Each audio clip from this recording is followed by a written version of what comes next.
Okay guys, so on today's episode we're actually going to be installing the multi-bars on the boat, and I've actually decided to change my mind on where I'm going to mount these. I'm going to actually mount them on the back deck, which means we have to pull the back deck again, which is kind of going to suck, but it's okay.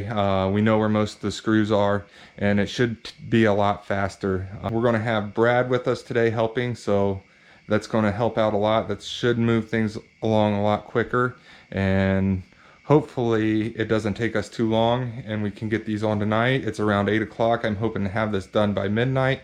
So we're going to start by taking the screws out of the back deck. I'm just going to use my drill and we're going to go along and just take out all the screws, and hopefully this goes a lot quicker than the last time we did it.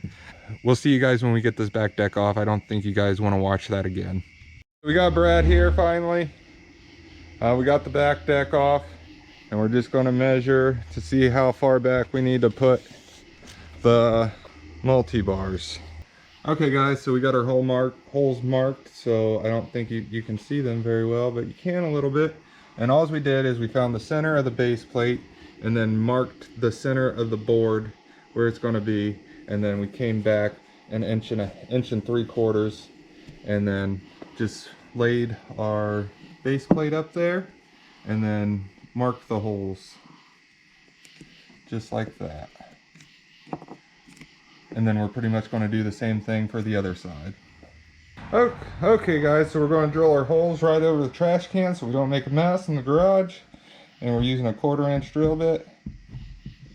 And here we go, first hole.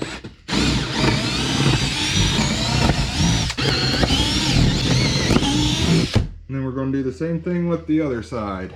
Now that we got our holes drilled, we got our bolts, our washers, and we're using nylock nuts. And so Brad's gonna hold that up for me, and I'm gonna put the bolts in one at a time. Maybe it's gonna be tight, or maybe Brad's gonna put the bolts in. Probably easier. You want a screwdriver? Yeah. Or the screw gun?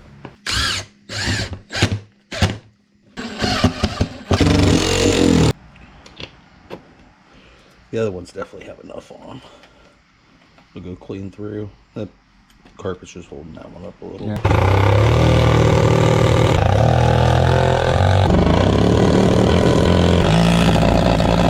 And then we're going to do the same thing for the other side, and we'll be back.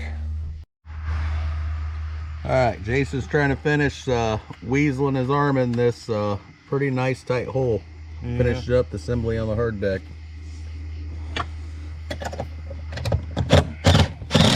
It wasn't too bad with some help. Now these are designed so they're curved on this edge and they'll stop and not go too far on when you have them upright. So they'll stop right there so they won't go too far and all your rods dump in the water. So they got this stop right there. I don't know if you guys can see it, how it's curved. Not every rod manufacturer mounts work that way. So one of the nice features about these. And then you just got your 1/2 inch stainless steel bolt that you got to put in. And they also have lock set screws. So when you get them in place, you just set that screw. You set the top one on like this, and go in from the bottom. And then what we're also going to do is I'm going to run these black lights up the back side of it, and then they're gonna be on here just like that. So we'll get back to you when we get all that done. Okay guys, so it's actually a few days later, and I noticed when I was editing this video that I forgot to show you what they looked like when everything was done. So here we go.